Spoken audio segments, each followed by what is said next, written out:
Hey young friends, Dr. Bill here. Of late we have been talking about the things that Jesus said and did. And for the last several weeks we have focused on the parables of Jesus. And we have talked about how those short stories illustrated how God works in the world and how God works in our lives. Well, today we're going to take a look at a very short parable that comes to us from the Gospel of Matthew. Here's how it goes. A man who owned a vineyard had two sons. And so he goes to the first and says, it's time for you to work in the vineyard. I really need for you to go and put some work in. It's just time for you to do that. Well, this son said, no, I really don't want to do that. I'm just not interested in it. It's just not my thing. So his father left him. Well, once that happened, the first son began to think things through a little bit more clearly, a little bit more deeply, and so he said, well, okay, I'll go. And so he went and worked in the vineyard. The father went to the second son and said, I really need for you to go to work in my vineyard today. And the second son said, sure thing, Dad, I'm on it. I'm going to get out there right now and go to work. Well, as soon as his father left him, the second son just stayed where he was. He did not go into the vineyard to work. And Jesus concluded this parable by asking a question. Which of these do you think did the Father's will? Which of these do you think did what the Father wanted him to do? Well, the obvious answer is the first son.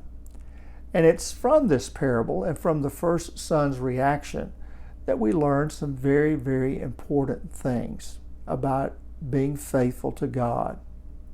First, in order to obey God or to do what God wants, to be faithful, our motives don't always have to be perfect. We don't have to have pure hearts in order to do good things. The first son just didn't want anything to do with what his father asked him. He just had no interest in it. Nevertheless, after thinking about it, he decided he would do what his father wanted. He obeyed, even though it really wasn't what he wanted to do. Sometimes God asks us to do things we don't want to do. And we may decide that, hey, we're going to go through with it, we're going to jump in, we're going to do what God asks, but we may not feel very good about it. And that's okay. We're all human, and that's just the way it is. The second part of this parable is also very, very important, and that is, in this instance, actions mean more than words. The first son said no. The second son said yes. The first son, even though he said no, decided he decided to change his mind and go to work. The second son said yes, but didn't lift a finger. So here's the thing. No matter what we say, what's more important is what we do, how we act, how we respond to God.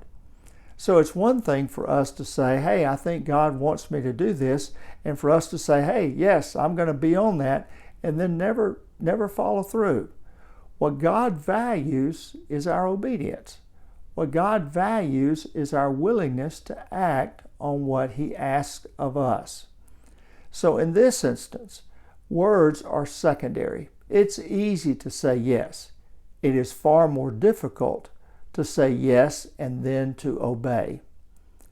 Well, as I said, it's a very short parable, but nonetheless, it conveys some very important teaching, things that Jesus wants us to keep in mind. Well, that'll do it for today. I want to alert you to the fact that next week I'll be out of town, and so there will be no children's lesson next week. In the meantime, I hope that you're enjoying your fall break and that you're having lots of fun and doing things that you really and truly enjoy. You know that if you have any questions, well, you know where to find me. You know how to get in touch with me, and I'll be glad to talk to you anytime. Well, take care for now, and God bless. Bye-bye.